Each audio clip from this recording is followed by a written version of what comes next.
સજાનંદ સ્વામી મહારાજની જય.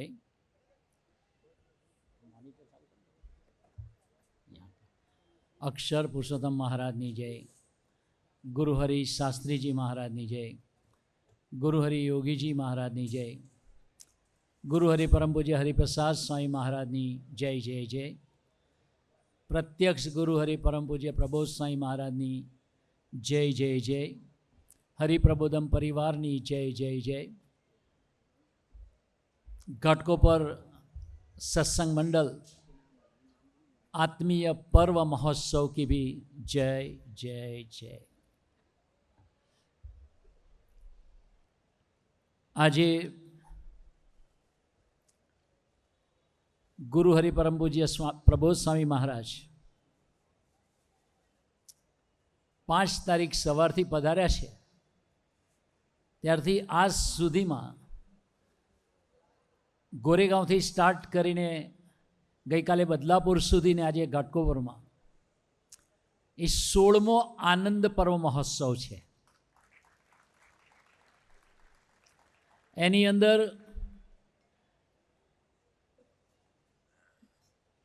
मनुष्यनी गरज अने भगवान अने मोटा पुरुषनी गरज में आसमाननो फरक है. जमीन आसमाननो फरक है. આપણે તો થોડું કંઈ કરીએ ને તો આપણને કોન્શિયસ હોય છે કે મેં કંઈ કર્યું. સ્વામિનારાયણ ભગવાનના વખતમાં એક જણ 32 કિલોમીટર ચાલીને આવ્યો.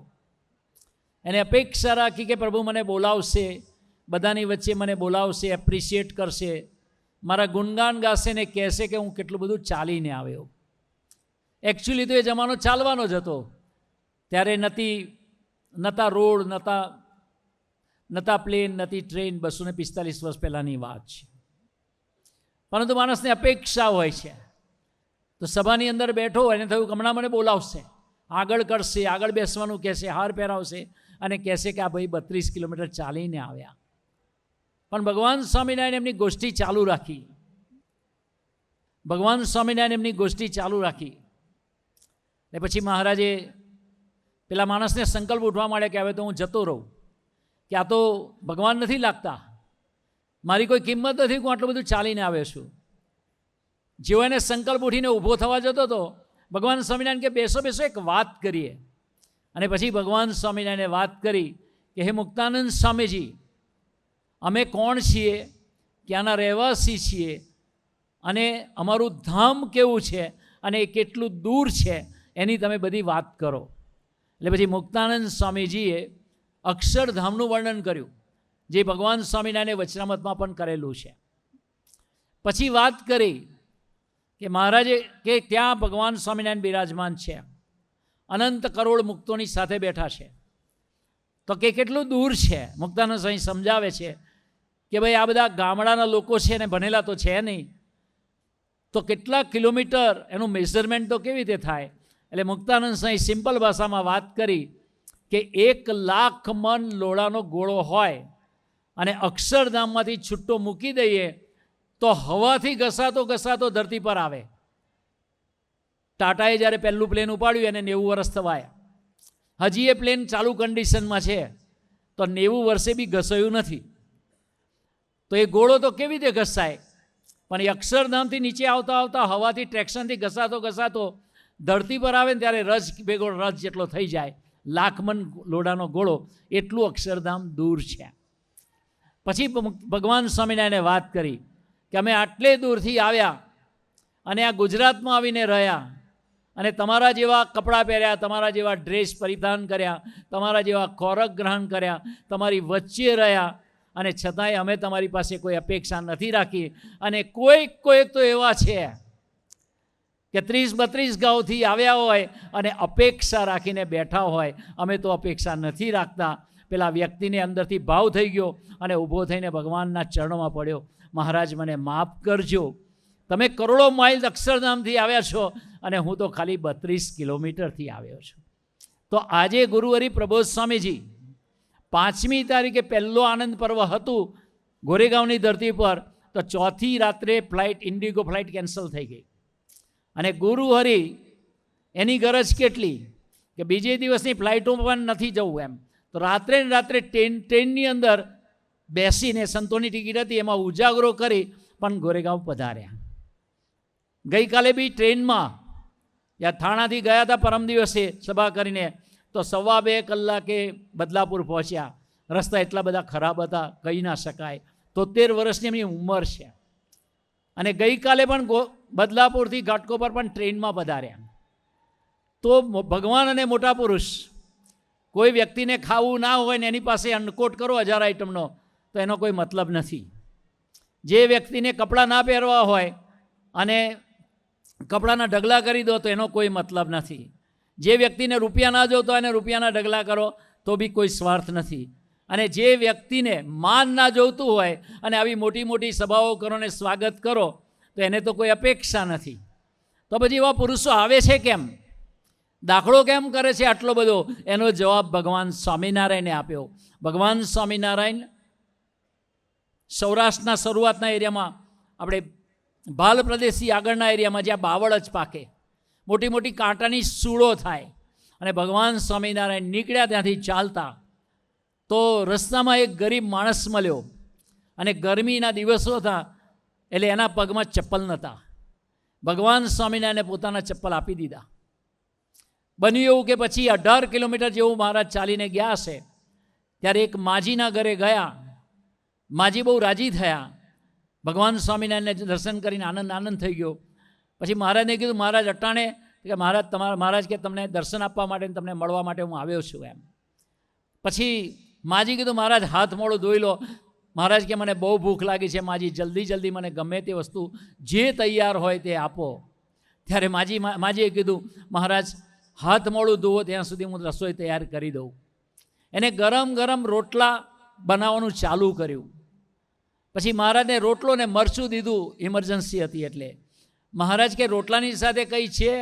તો કે ના મહારાજ.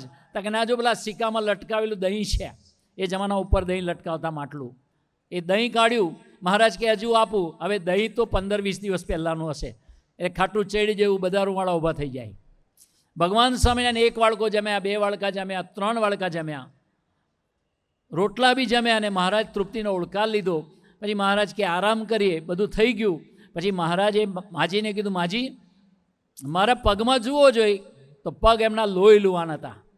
પછી માજી એ જોયું તો ભગવાન સ્વામિનારાયણના પગમાં એટલું બધું લોહી લુવાન થઈ ગયા હતા. એટલે માજીએ પૂછ્યું કે મહારાજ શું થયું આ બધું પગમાં? મહારાજે કહ્યું કે મને થોડા કાંટા જેવા લાગે છે.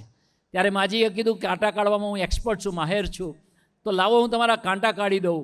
તો માજીએ પોતાના ખોળામાં મહારાજના ચરણાવીને લીધા, અને એક પછી એક કાંટા કાઢ્યા, તો 18 કાંટાઓ થયા. પછી માજીની આંખમાં આંસુ આવ્યું, અને મહારાજને દીકરા સમજતા હતા કે દીકરા આટલું બધું તમે ભીડો કેમ લીધો, કેમ દુઃખ વેઠ્યું, તમારા પગમાં ચપ્પલ નથી? ત્યારે મહારાજે કહ્યું, કોઈ ગરીબ માણસ મળ્યો, મેં આપી દીધું. તો કે મહારાજ કે આટલા 18 કાંટા તમને વાગ્યા છે? ત્યારે ભગવાન સ્વામિનારાયણે એક બહુ સરસ જવાબ આપ્યો. માજીએ કીધું કે આટલી બધો ભીડો તમે શાના માટે વેઠ્યો? ત્યારે ભગવાન સ્વામિનારાયણે કીધું, ભલે અમને 18 કાંટા વાગ્યા, પણ અમારા જે યોગમાં જે આવશે ને, એના આત્મામાંથી સંસારરૂપી કાંટા કાઢવા માટે અમે ધરતી પર આવ્યા છે. તો આજે આવા જે પુરુષ છે એનું ધરતી પર વિચરણ શેના માટે છે? કે ભગવાનના 24 અવતારો ધરતી પર થઈ ગયા, કે જે ભગવાનના અવતારો એના આખા જીવનકાળ દરમિયાન ટોટલ નિસ્વાર્થપણાનું દર્શન કરાવ્યું છે. ટોટલ કોઈની પાસે એમને અપેક્ષા નથી રાખી. એ રામચંદ્ર ભગવાન જોઈએ, કૃષ્ણ ભગવાન જોઈએ, સ્વામિનારાયણ ભગવાન જોઈએ, કે મહાવીર સ્વામી જોઈએ, ભગવાનના અવતારોએ કોઈની પાસે કિંચિત અપેક્ષા નથી રાખી. અને છતાંય એ લોકોએ કેટલી બધી ભીડો વેઠીને દાખલો કર્યો છે. એની પાછળની ભાવના શું છે? કે સ્વામિનારાયણ ભગવાન એક ગામમાંથી જતા હતા, આવવાના હશે, ત્યાં આગળ કોઈ 2 દીકરાઓ એ ગામમાંથી રહેતા હશે. એટલે ગામના લોકોએ કહ્યું કે એ 2 દીકરાઓએ નક્કી કર્યું હતું એમ કે હવે અમારે સુસાઇડ કરવું છે. પૂછ્યું કે તમારે કેમ મરવું છે? તો એકે કીધું કે મહેનત કરવા છતાંય મને ખાવાનું મળતું નથી, પ્રોપર રોટલા નથી મળતા, એટલે અમારું શરીર ગળી ગયું છે, હવે હાડપિંજર બાકી છે. બીજાને પૂછ્યું, તને શું પ્રશ્ન છે?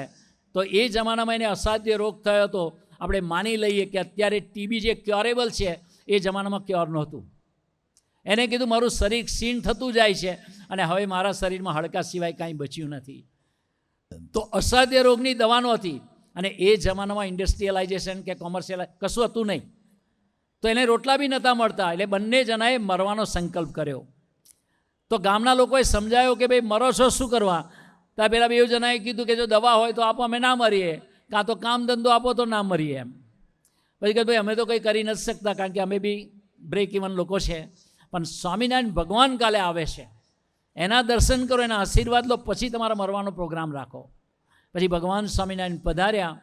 પછી મહારાજને બંને દીકરાઓને પગે લગાવ્યા. ત્યારે બંને દીકરાઓ ભગવાન સ્વામિનારાયણના ખોળામાં માથું મૂકી અને પોકે પોકે રડવા લાગ્યા. પછી મહારાજે કહ્યું કે શું દુઃખ છે કે તમે આટલું બધું રડો છો? ત્યારે પેલા બંને દીકરામાંથી એક દીકરાએ કહ્યું, મહારાજ મને અસાધ્ય રોગ થયો છે, મારી શરદી ખાંસી મટતી નથી, કફિંગ કોન્સ્ટન્ટ એન્ડ કન્ટિન્યુઅસ છે, કશું ખાઈ પણ નથી શકાતું, પચતું બી નથી, અને એ રોગની કોઈ દવા નથી, અને મારું શરીર ગળતા ગળતા ગળતા ગળતા હવે ખાલી હાડકાં બચ્યા છે. એટલે હવે હું જીવીને શું કરું? બીજાને પૂછ્યું કે તારે? તો કે મહારાજ હું કામ ધંધો કરવા તૈયાર છું, પણ મને કોઈ કામ આપતું નથી, અને હવે તો અશક્તિ એટલી બધી આવી છે કે મારાથી કોઈ કામ થશે નહીં, માટે મારે સુસાઇડ કરવું છે. ભગવાન સ્વામિનારાયણે કીધું તમારે ખરેખર મરી જવું છે કે સુખી થવું છે? ત્યારે એ લોકોએ કીધું સુખી તો થવા મહારાજ પ્રયત્ન કરીએ છીએ, અને આ દુનિયામાં જન્મેલી પ્રત્યેક વ્યક્તિ જન્મે ત્યાંથી મરતા સુધી આખી દુનિયામાં અત્યારે 840 કરોડ લોકો છે. એ લોકો જન્મે ત્યાંથી મરતા સુધી સુખ શાંતિ ને આનંદ મેળવવા માટે પ્રયત્ન કરે છે. પેલા બંને દીકરાઓએ કીધું કે પણ આને ધનનું પ્રારબ્ધ છે, આને શરીરનું પ્રારબ્ધ છે, બેડ લક જેને કહેવાય. આ બોમ્બેની ધરતી પર 1,40,00,000 લોકો, એમાં 90 કરોડ લોકો ટ્રેનોમાં, અને 40-50 લાખ 90 લાખ માણસો ટ્રેનમાં, અને 50 લાખ માણસો બીએસટીની બસને રોડ ઉપર ટ્રાન્સપોર્ટ આવજાવ કરે છે. છતાંય દરેક વ્યક્તિ એક્સપેક્ટેડ મની નથી મેળવી શકતો. એટલું બધું સ્ટ્રેસમાં સિટી જુએ છે, કારણ કે અમે લોકો હજારો માણસોના કોન્ટેક્ટમાં છીએ. એટલે દરરોજ જ 10થી 20 જણા એવા આવે કે જે લોકો નિરંતર આંખમાં આંસુ સાથે મળતા હોય છે. તો એ દીકરાઓએ કહ્યું મહારાજને કે મહારાજ અમારું ભૂંડું કર્મ લાગે છે કે અમને આવું છે. ભગવાન સ્વામિનારાયણે કીધું તમારે સુખી થવું છે? તો કે હાસ મહારાજ. તો કે અમારામાં વિશ્વાસ છે?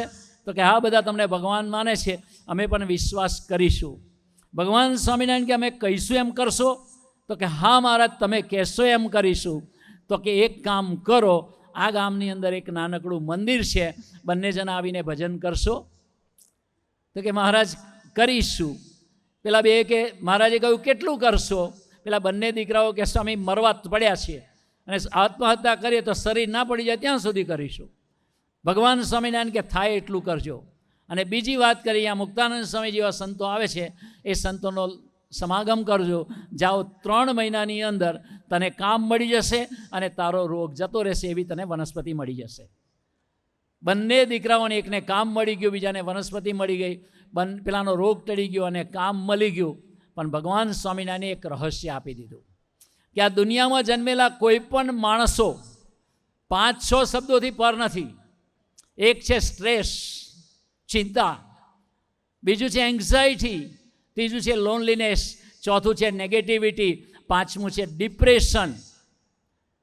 આ જે 5-6 વસ્તુ છે એની અંદર આખી માનવજાતિ પીસાય છે.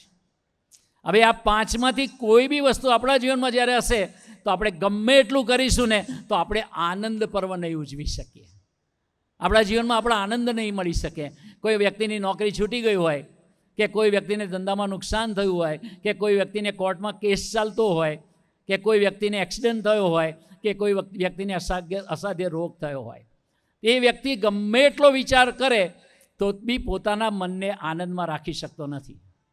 કારણ એને કોઈને કોઈ પ્રોબ્લેમનું સ્ટ્રેસ એના મન ઉપર છે.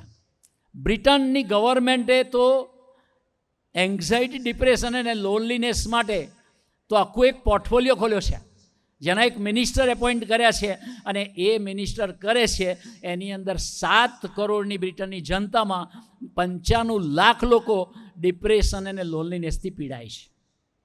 તો આવા ડેવલપ કન્ટ્રીની અંદર આ પરિસ્થિતિ થતી હશે તો આપણા જેવાનું તો શું થતું હશે? તો વાત એ કરવી છે તો એમાંથી બહાર કેવી રીતે આવી શકીએ, આનંદમાં કેવી રીતે રહી શકીએ?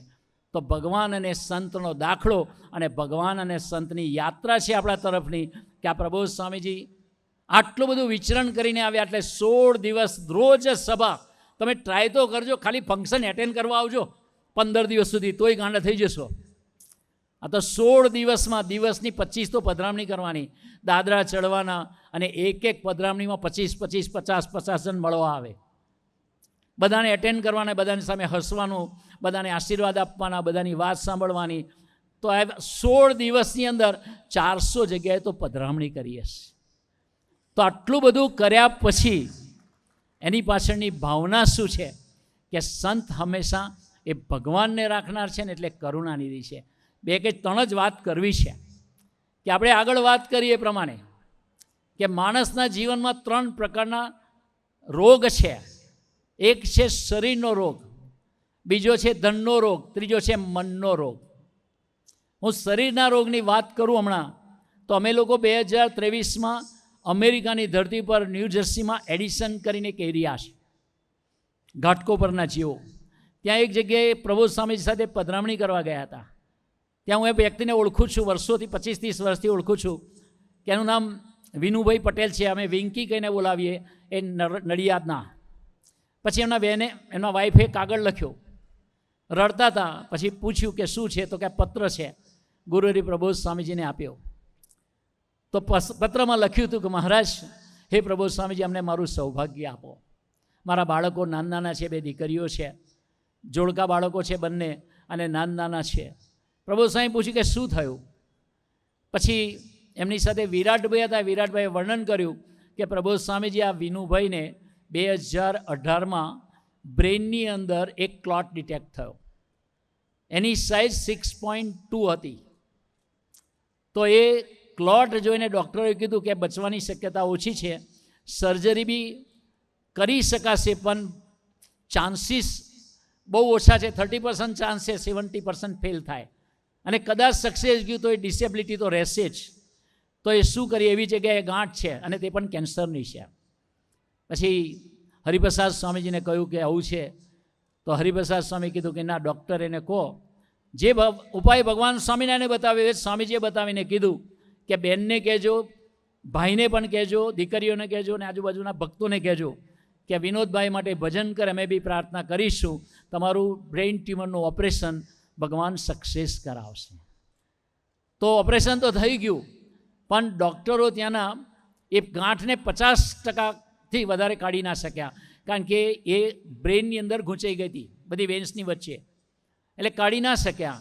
એ ડૉક્ટરને પૂછ્યું કે હવે કેવું? તો કે સક્સેસ ગયું, પણ રિકરિંગના ચાન્સીસ બી પૂરા છે. પછી 2021માં હરિપ્રસાદ સ્વામીજીએ દેહલીલા ત્યાગ કર્યો. 2023માં અમારે જવાનું થયું. એ જ ઘરે ગયા ત્યારે એને ઇમ્બેલેન્સ થઈ ગયું હતું.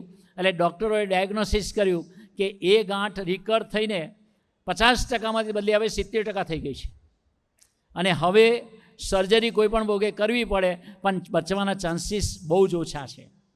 પછી ગુરુહરિ પ્રબોધ સ્વામીજીને વાત કરી કે સ્વામીજી આવું છે, બાળકો નાના છે, આપ દયા ના કરો. પ્રબોધ સ્વામી કે મેં ભગવાન સ્વામિનારાયણને પ્રાર્થના કરીશું. પહેલાં તો એવું કીધું કે તમે જાન્યુઆરીના સમયમાં આવવાનો. પેલો કે જીવતો રહીશ તો આવીશ ને, ટિકિટ તો કઢાવી છે. પ્રભુ સાહેબ કે સારું સારું, અમે ભગવાનને પ્રાર્થના કરીશું, આપણે સમયમાં જ મળીશું. મતલબ ઓપરેશન બી થઈ જશે, જીવતા બી રહેવાશે ને પહોંચી બી જવાશે. પછી બધી વાત કરી પ્રબોધ સ્વામીજીને. પ્રબોધ સ્વામી કે તમે ભજન કરો, અમે ભજન કરો, સ્વામીજીની કૃપાથી ઓપરેશન સક્સેસ હશે. પછી પ્રબોધ સ્વામી એક વાક્ય વારંવાર બોલે છે કે જ્યાં મેડિકલ સાયન્સ એન્ડ થાય છે ને, ત્યાં સ્પિરિચ્યુઅલ સાયન્સ કહેતા ભગવાનની શક્તિ શરૂઆત થાય છે. આ વાત શ્રી કૃષ્ણ ભગવાને બી કીધી છે કે અનન્ય ભાવે જે મારું ચિંતન કરે છે એના યોગ અને ક્ષેમનું વહન હું કરું છું. એમ તો આજે આશીર્વાદ આપ્યા એમને. પ્રભુ સાહેબ કે ઓપરેશન કરાવી નાખો. ઓપરેશન થઈ ગયું. WMC હોસ્પિટલ, ઓપરેશન કરનાર ડૉક્ટર સાયમન હેમ્પ્ટ, એને ઓપરેશન કરી દીધું. લગભગ 9-10 કલાકથી વધારે સર્જરી ચાલી. પણ એ પહેલાં પેલા ભાઈએ પ્રાર્થના કરી હતી કે મારા પેલું જે સ્ટ્રેચર જેવું હોય અને મારી બેડ હોય ત્યાં મને મારા ગુરુનો ફોટો રાખવા દેશો. તો એ લોકોએ ક્લીન કરીને રહેવા દીધો. સ્વામીજીની મૂર્તિ હતી ને પ્રબોધ સ્વામીજીની. જ્યારે ઓપરેશન સક્સેસ થઈ ગયું, એના વાઈફને બધા બહાર ભજન કરતા હતા, બધા ભક્તો બી હતા. પછી જેવા ડૉક્ટર બહાર આવ્યા ત્યારે ડૉક્ટરને પૂછ્યું કે શું એમ. ડૉક્ટર એવું બોલ્યા કે આ ઓપરેશન 100% સક્સેસ ગયું છે. પછી એને સમજાયું કે પછી એ ધીરે ધીરે પૂછ્યું, પેલી મૂર્તિ જોઈને કે હુ ઇઝ ધીસ શોર્ટ ગાય. સ્વામીજીની મૂર્તિ હતી, થોડી સાઇઝ સ્વામીજીની હાઇટ વધારે હતી, પ્રબોધ સ્વામીજીની હતી શોર્ટ. તો કે હુ ઇઝ ધીસ શોર્ટ ગાય. પછી એ લોકોએ કીધું આ મારા ગુરુજી છે, એમનું નામ ગુરુ પ્રબોધ સ્વામીજી છે. ત્યારે ડૉક્ટરે કહ્યું કે આમની જે ગાંઠ હતી એની મેં સર્જરી ચાલુ કરી ત્યારે મને એવું લાગ્યું કે આ મારા માટે આ ફેલ્યોરનો કેસ છે અને મને અપયશ મળશે અને સક્સેસ નહીં જાય. પરંતુ 9 કલાકની સર્જરી દરમિયાન આ જે શોર્ટ ગાય છે, ડિવાઇન પુરુષ છે, એને મેં કોઈ દિવસ જોયા નથી, છતાં મને કોન્સ્ટન્ટ એન્ડ કન્ટિન્યુઅસલી ગાઈડ કર્યું છે કે આ વેનની નીચેથી કાઢ, આ વેનની નીચેથી કાઢ, અહીંયાથી ટ્યુમર કાઢ. હું ગભરાતો હતો કારણ કે ટ્યુમરને કાઢતા કોઈ બી નર્વ્સને કે કોઈ બી અટકી ગયું તો એ વ્યક્તિ ડિસેબલ થઈ જશે. તો આ સ્વામી અમને કોન્સ્ટન્ટ કહી રહ્યા હતા કે હજુ કાઢ, અહીંથી કાઢ, અહીંથી કાઢ. તો ભગવાનની કૃપાથી ને એમની કૃપાથી હું 98% એ જે ટ્યુમર હતું એને હું ક્લીન કરી શક્યો છું. કહેવાનો મતલબ શું છે કે જે સાધુ પ્રબોધ સ્વામીજી કે આપણને લાગે તો અમેરિકામાં જઈએ તો કેટલી 4-4 હજાર હરિભક્તો હાઈલી ક્વોલિફાઈડ યુવકો હોય, જેમાં 150થી વધારે તો PhD હોય, કેટલા બધા પોસ્ટ ડોક્ટરેટ હોય, કેટલા બધા મેડિકલ ડૉક્ટર્સ હોય, engineers, IT professional highly qualified હોય, અને બધાની વચ્ચે ઇન્ટ્રોડક્શન કરાવે. તો પ્રબોધ સ્વામી કે, કોઈ પૂછ્યું કે એજ્યુકેશન શું તમારું, તો પ્રબોધ સ્વામી કે MA BF. બધા પૂછે કે આ કઈ ડિગ્રી MA BF? ત્યારે પ્રબોધ સ્વામી બોલે મેટ્રિક એપ્લાઇડ બટ ફેલ્ડ. આટલા બધા માણસની વચ્ચે આટલી સહજતાથી બોલવું એ ઈગોથી પરના પુરુષનું લક્ષણ છે.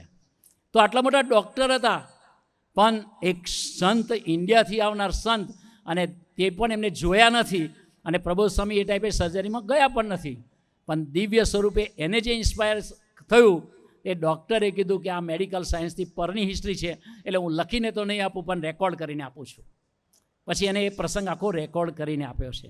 કહેવાનો મતલબ એ છે કે શરીરના પ્રારબ્ધો જે છે પણ ભગવાન અને સંતના આશીર્વાદ વગર અશક્ય છે, અને એ બેડ લક છે. મેડિકલ સાયન્સથી પૂરું ના થાય તો સમજવાનું. અમારે એક દીકરાના કાનના સંભળાવાનું બધી બોરીવલીમાં સંભળાવાનું બંધ થઈ ગયું. ભાઈ પ્રબોધ સ્વામીની વાત કરી, 32 વર્ષનો, 2 વર્ષ પહેલાં મેરેજ થયેલું, 1 વર્ષની ટાબોરીઓ તેની દીકરી એના ઘરે.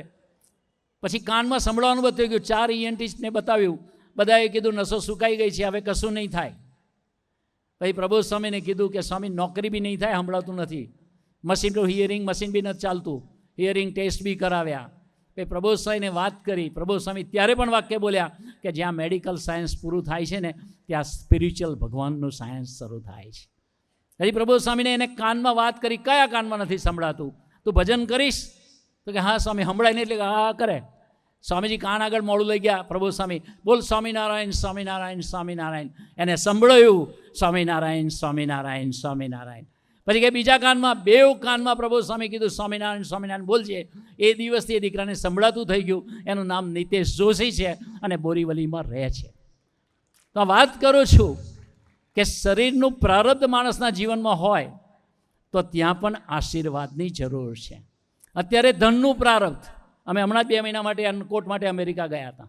અત્યારે આ ગવર્મેન્ટ ત્યાંની પોલિસી બધી એટલી બધી ફેરફાર થયો છે. અત્યારે કેટલા બધા દીકરાઓ સ્ટેમ્પિંગ કરવામાં આવ્યા છે. આ સભામાં 3-4 તો બેઠા છે. ખાલી હૈદરાબાદમાં 11,000 IT પ્રોફેશનલ સ્ટેમ્પિંગ કરવા આવ્યા છે, ને બધાની પોસ્ટપોન ડેટ થઈ ગઈ.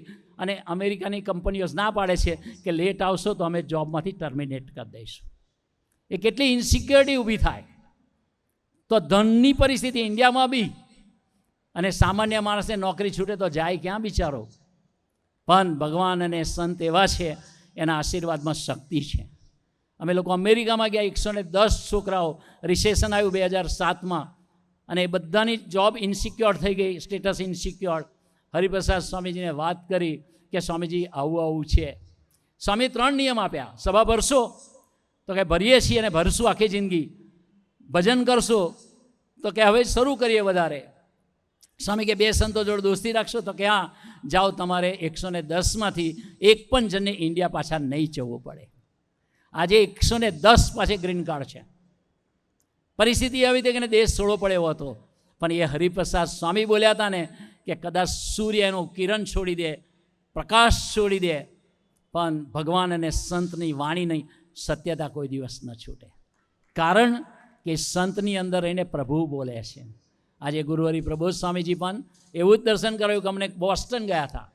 ત્યાં એક દીકરાને 60 દિવસનો ગ્રેસ ટાઈમ હતો અને 60 દિવસમાં એને જો જોબ ના મળે તો એને કન્ટ્રી છોડવું પડે એવી પરિસ્થિતિ હતી. એમાં 28 દિવસ 32 દિવસ પસાર થઈ ગયા હતા. હવે 28 દિવસ બાકી હતા ત્યારે દીકરાના દાદા પ્રબોધ સ્વામી પાસે ગુજરાતમાં આણંદ પાસે ગયા અને કીધું કે મારી દીકરીનો દીકરો એને હવે જોબ નહીં મળે તો કન્ટ્રીમાં પાછા આવવું પડશે અને ગરીબ ઘરનો દીકરો છે, આપ કૃપા કરો. પ્રબોધ સ્વામી પૂછ્યું કે તમારા જે દીકરીનો દીકરો છે ભાણિયો, એને પૂછો જોઈએ કે બોસ્ટનમાં સંતો આવી ગયા પધરામણી કરવા, અન્નકોટ કરવા? તો કે ના, આ વીકેન્ડમાં આવવાના છે. તો કે સારું સારું, એને કે જે સંતોનો સમાગમ કરે, અન્નકોટનો મહોત્સવ સારી રીતે સેવા ભજન કરીને કરે, સંતોની સાથે 3 દિવસ રહે, અને અમે મહારાજને પ્રાર્થના કરીશું કે જેવા સંતો બોસ્ટન છોડશે અને એવી મહારાજ તમને જોબ અપાવશે.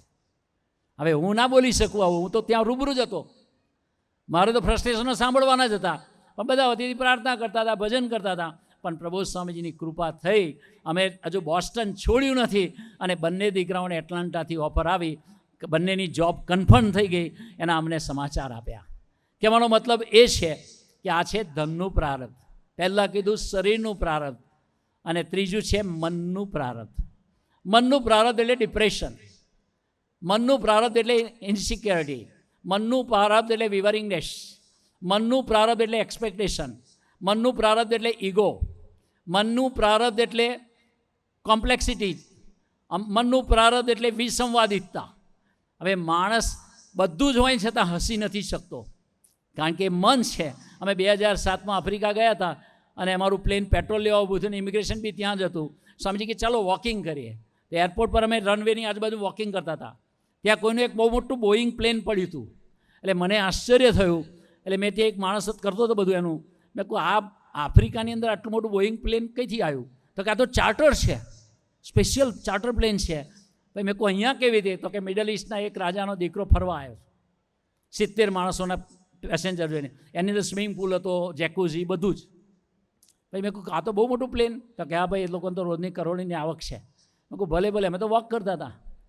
પછી એ માણસ બોલ્યો કે નહીં સામે તો બહુ દુઃખી હે. મને કે he is very most miserable animal. ક્યાં હુઆ? ત્યારે એને કીધું કે લોકોની રોજની કરોડની આવક છે, 950 કેવા બેડરૂમવાળો મોટો પેલેસ છે, 5 એકર જમીનમાં પેલેસનું કન્સ્ટ્રક્શન, અને આટલો મોટો પેલેસ હોવા છતાંય અને કરોડોની ઇન્કમ હોવા છતાંય એના ફાધર, એનો બર્થડે સેલિબ્રેશન હતો ત્યારે એને સેલિબ્રેશન થયું ત્યારે દુનિયા માત્રના મોટા મોટા લોકો આવ્યા હતા. અને ત્યારે એ બોલ્યો કે I am the most miserable animal of the world. મેં કહું એવું કેમ બોલવું પડ્યું એને? તો કે એક મૌલવીએ કીધું છે કે તું આ મકાનની નીચે ઉતરીશ ને તો તારું મૃત્યુ છે.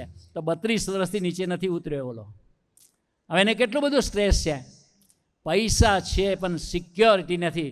જ્યારે ભગવાન સ્વામિનારાયણે આશીર્વાદ આપી દીધા કે તનનો રોગ હશે, ધનનો રોગ હશે, મનનો રોગ હશે. ઇવન આજે સંતો, હમણાં સાંતાકુંજની સભામાં પ્રભુ સાંઈ આશીર્વાદ આપ્યા, ગઈકાલે બદલાપુરની સભામાં આશીર્વાદ આપ્યા, પરમ દિવસે સાઉથ બોમ્બેની સભામાં આશીર્વાદ આપ્યા કે તમે સત્સંગ અને ભક્તિને પ્રાધાન્ય આપશો, તમે સભા નિયમિત ભરશો તો તમારી તનની, ધનની, મનની અને આત્માની જવાબદારી ભગવાન સ્વામિનારાયણ લેશે. આ હું ના બોલી શકું. જેની અંદર શક્તિ હોય, જેને ભગવાનને રાખ્યા હોય ને એ બોલી શકે. તો એવા આશીર્વાદનો અનુભવ રોજ થાય છે. પણ છેલ્લે એક જ વાત કરવી છે કે આપણે ગમે એટલા દુનિયામાં સુખી થયા, ગમે એટલા કદાચ રૂપિયા ભેગા કર્યા, ગમે એટલી પ્રોપર્ટીઝ ભેગી કરી, પણ અંતકાળ આવશે ને આંખ બંધ થશે ને ત્યારે આપણે 1 રૂપિયો નહીં લઈ જઈ શકીએ, 1 પ્રોપર્ટી નહીં લઈ જઈ શકીએ. એ તો ઠીક છે, પણ આપણે કહી નહીં શકીએ કે હું ફરી પાછો ઘાટકોપરમાં જન્મ લઈને આવીશ. તો એ જન્મ મરણનો જે રોગ છે એને ટાળવા તો ભગવાન કા ભગવાનના સાધુ જોઈએ. એના માટે ભગવાન સ્વામિનારાયણે આશીર્વાદ આપ્યા, મહારાજનને અંતકાળે દર્શન દઈને તેડી જઈશ. પ્રભુ તેડવા આવે તો કેટલી મોટી વાત છે. હરીનભાઈ કરીને એક અમદાવાદના ભગત છે, એને એનો પ્રસંગ કહેતા વાત કરી કે એના ફાધરને 4th લેવલનું કેન્સર હતું. ડૉક્ટરે કીધું હવે કન્ઝર્વેટિવ ટ્રીટમેન્ટ કરાવો, ઘરે લઈ જાઓ, જીવે એટલું ખરું. તો હરિપ્રસાદ સ્વામીજીને પ્રાર્થના કરી કે સ્વામીજી અમને ધામમાં લઈ જાઓ, કૃપા કરો. ત્યારે હરિપ્રસાદ સ્વામીજીએ કીધું કે સારું, કેવી પરિસ્થિતિ કે આવું? તો કે જાઓ, આજથી 10મા દિવસે ભગવાન સ્વામિનારાયણ આવીને તેડી જશે. એટલે એને કહેતો પછી 10 દિવસે ભજન કીર્તન બધા ભક્તો આવવા માંડ્યા, બધું ચાલુ થઈ ગયું. તો બાજુવાળા ભાઈએ કીધું ભાઈ છે શું? તો કે મારા ફાધરને કેન્સર છે અને મારા ગુરુએ આશીર્વાદ આપ્યા છે, 10 દિવસ પછી એને પ્રભુ તેડી જશે. પેલો કે તારા ગુરુ કોણ છે? તો કે શું થયું? તો કે એ દિવસમાં મારી છોકરીનું લગ્ન છે અને જાન માંડવી આવવાની છે અને એક બાજુ અસ્થિ નીકળશે અને બીજી બાજુ જાન આવશે. મારે હરિપ્રસાદ સ્વામીને મળવું છે. અને સ્વામીજીને મળવા માટે આવ્યા અને સ્વામીજીને કીધું કે સ્વામી આને તમે તેડવા જવાના? તો કે હા. તો કે કેટલા દિવસ? તો કે 10 દિવસ પછી પ્રભુ તેડી જશે. પેલો કે મારી દીકરીનું લગ્ન છે એ દિવસોમાં, તો હું શું કરું? સ્વામી કે ક્યારે છે? તો કે 11મા 12મા દિવસે છે. તો સ્વામીજી કીધું કે જાઓ, તમારી દીકરીનું લગ્ન પતી જશે, એના 3જા 4થા દિવસ પછી મહારાજ એને તેડી જશે. હવે આવું તો હું બોલી શકું? દુનિયાનો કોઈ સાધુ ના બોલી શકે. આત્માના માવતર સિવાય આત્માને આશીર્વાદ કોઈ આપી નથી શકતું. આજે વાત એટલી કરવી છે કે ગુરુ હરિપ્રબોધ સ્વામીજીની સાથે રહીએ છીએ એ ભગવાન સ્વામિનારાયણના વરદાન પ્રમાણે ભગવાન સ્વામિનારાયણે વરદાન આપ્યું કે એવા કીર્તિ કાંચન અને કામિનીના રસ અને રાગ વગરના એવા પવિત્ર સંત દ્વારા અમે ધરતી પર અખંડિત રહીશું. તો હરિપ્રસાદ સ્વામી જોડે 47 વર્ષ રહેવાની તક મળી અને છેલ્લા 50 વર્ષથી ગુરુ હરિપ્રબોધ સ્વામી સાથે રહેવાની તક મળી. હું એટલું છાતી ઠોકીને કહી શકું કે પોતાના માટે જેને 1 સેકન્ડ વાપરી નથી એવા બંને પુરુષો છે. છાતી ઠોકીને કહી શકું કે ન હરિપ્રસાદ સ્વામીમાં ઈગોની બદબુ જોઈ છે, ન પ્રબોધ સ્વામીજીના મુખારવિંદ તરફ જોઈ છે, ન અપેક્ષા હરિપ્રસાદ સ્વામીમાં જોઈ છે, ન પ્રબોધ સ્વામીમાં જોઈ છે. નરી દિવ્યતાનું દર્શન હરિપ્રસાદ સ્વામી કરાવ્યું છે અને આજે પ્રબોધ સ્વામીજી નરી સાધુતા દ્વારા દિવ્યતાનું દર્શન નિરંતર હજારો હરિભક્તોને રોજના આજના દિવસ મળતા બી ગણશો તો 25,000 ભક્તોને પ્રભુ સ્વામી મળ્યા છે આ 12-15 દિવસમાં. પણ એ કરે છે શું? તો હું છેલ્લા પ્રસંગની વાત કરું છું 2 મિનિટમાં. અમે લોકો શિકાગો ગયા હતા 2024માં. ત્યારે અમે થોડા વહેલા ગયા હતા, તો અમને મળ્યા પછી વિચરણ કરતા હતા. ત્યાં એક કુણાલ કરીને દીકરાના ઘરે ગયા હતા. પછી એને એનો પ્રસંગ શેર કર્યો. અમારી જોડે જુગલભાઈ બોમ્બેવાળા છે, કાંદીવાલાળી પણ હતા. પછી એને મેં કહ્યું કે તારો પ્રસંગ કોઈ હોય તો શેર કર. ત્યારે એને વાત કરી કે મારા ફાધરને લાસ્ટ સ્ટેજનું કેન્સર હતું. પહેલાં થોડું હતું, પણ બીજા કોઈના આશીર્વાદ લીધા ઇન્ડિયા આવવાનું કીધું તો તે કેન્સર ડબલ થઈ ગયું. પછી અમેરિકા ગયા, પછી તો બધું વધતું ગયું અને પછી તો કોઈ હોપ ના રહી. તો કે મને વિચાર આવતો હતો કે હરિપ્રસાદ સ્વામી ધરતી પર હતા તો હું એની પાસે જઈને પ્રાર્થના કરી શકતો હતો, હવે હું કોની પાસે જઈશ? તો ત્યાંના મંડળના ભક્તોએ કહ્યું કે ભલે હરિપ્રસાદ સ્વામીએ દેહ મૂક્યો છે, પણ હરિપ્રસાદ સ્વામી ખાલી દેહ જ મૂક્યો છે, એમનું જે સ્વરૂપ છે એ મૂર્તિમાન પ્રબોધ સ્વામી મહારાજ છે. અને એમને તું પ્રાર્થના કર, તારા પપ્પાના આત્માને તેડી જશે. એટલે પછી એને પ્રાર્થના કરી, પ્રબોધ સ્વામી મારા ફાધરને આવું છે, તમે કૃપા કરો ને તેડી જાઓ અક્ષરધામમાં. પ્રબોધ સ્વામી કે મરનારને તો પૂછવા દો, તારા ફાધર જોડે મને વાત કરાવ. વિડીયો કોલ પર એના ફાધરને વાત કરી. ફાધરને કીધું શું ઈચ્છા છે તમારી? તો કે સ્વામીજી મારે ધામમાં જવું છે અને આપ કૃપા કરો. પ્રબોધ સ્વામી કે તમે પ્રાર્થના કરજો કે હે મહારાજ મને ધામમાં બેસાડો. સ્વામીજી તમારી ગોદમાં બેસાડો. સ્વામીજી 3-4 દિવસમાં ગોદમાં બેસાડી દેશે. હવે શરત એ લોકોની એવી હતી, કન્ડિશન અંદરથી એક સંકલ્પ હતો જે પ્રબોધ સ્વામીને નહોતો કીધો કે પહેલી વસ્તુ કે જ્યારે ફાધર દેહ છોડે ત્યારે ફાધરની સાથે મધર પણ હાજર હોવા જોઈએ, દીકરો પણ હાજર હોવો જોઈએ, દીકરી પણ હાજર હોવી જોઈએ અને દીકરાની વાઈફ પણ હાજર હોવી જોઈએ. બન્યું તો એવું કે એ ટાઈમે દીકરાની વાઈફ ઇન્ડિયા હતી, તો મધર હતા, બેન હતી ને ભાઈ હતો. તો હવે પેલા એના વાઈફ તો ઇન્ડિયા હતા, હવે કેવી રીતે કરવું? અને આનું શરીર તો એવું હતું ને પ્રભુ સાહેબ કે 3 દિવસમાં મારા તેડી જશે. પછી એ ટાઈમે વિડીયો કોલ ઉપર પેલાને એની વાઈફ સાથે વાત કરતા હતા. એટલે એના વાઈફ જે હતા એ બી એના સસરા જોડે શાંતિથી વાત કરતા હતા. દીકરો બી વાત કરતો હતો, એની બેન પણ બેઠી હતી, એની મમ્મી પણ બેઠા હતા. અને એ ટાઈમે પેલો વિડીયો પર દર્શન કરાવતો હતો એના વાઈફને ને બધાને. એટલે એના ફાધરે આમ ધક્કો માર્યો, દૂર ખસ. ત્યારે કીધું પપ્પા શું થયું? તો કે હરિપ્રસાદ સ્વામી ને પ્રબોધ સ્વામી એ મારા આત્માને તેડવા માટે આવ્યા છે અને હું જઉં છું, તું વચ્ચેથી ખસ, મને દર્શન કરવા દે. અને જેવો ખસ્યો અને હાથ જોડીને કીધું, જય સ્વામિનારાયણ, હું અક્ષરધામમાં જાઉં છું. તો અંતકાળે મહારાજને દર્શન દઈને તેડી જઈશ, એ વરદાન આજે ગુરુહરિ પ્રબોધ સ્વામી મહારાજ થકી ધરતી પર સાકાર થાય છે. એના અસંખ્ય પ્રસંગો રોજબરોજ થાય છે. તો આપ સૌને એક જ પ્રાર્થના કરવી છે કે સત્સંગ અને ભક્તિ એના વગર વિદ્વાન પર અધોગતિને પામે. સત્સંગ એટલે પોઝિટિવ ઇનપુટ્સ, સત્સંગ એટલે સત્પુરુષનો સંગ, સત્સંગ એટલે આપણા આત્માને ઉત્થાન કરે એવી વાતો, સત્સંગ એટલે ભગવાનની નિષ્ઠા દ્રઢ થાય એવી વાત, અને એવી વાત સાંભળવા મળે એના માટે અઠવાડિક સભા. અને બીજી બાજુ ભક્તિ એટલે ભલે કદાચ તમારા જે ઈષ્ટદેવ હોય, કોઈના ભગવાન કિશન હોય, કોઈના ભગવાન રામ હોય, કોઈના મહાવીર સ્વામી હોય, કોઈના ભગવાન સ્વામિનારાયણ હોય, તો જે ઈષ્ટદેવને માનતા હોય પણ એ જ ઈષ્ટદેવને સંભાળીને ભજન કરવાનું અને એ ઈષ્ટદેવને પ્રાર્થના કરવાની કે તમારા પ્રાણ પ્યારા સાધુ હોય, જેની અંદર તમે નિવાસ કરીને રહેતા હોય ને, એવા સંતની ગોદમાં મને બેસાડ દેજો. જો આટલી પ્રાર્થના કરીએ તો આપણી યાત્રા પણ નિરંતર ભગવાન તરફ ચાલે. મહારાજ અને સ્વામીજી આપણી સૌની યાત્રા નિરંતર ભગવાન તરફ ચલાવે એવા બળ બુદ્ધિને શક્તિ આજે ગુરુહરિ આપણને સૌને આપે. એ જ પ્રાર્થના સજાનંદ સ્વામી મહારાજની જય.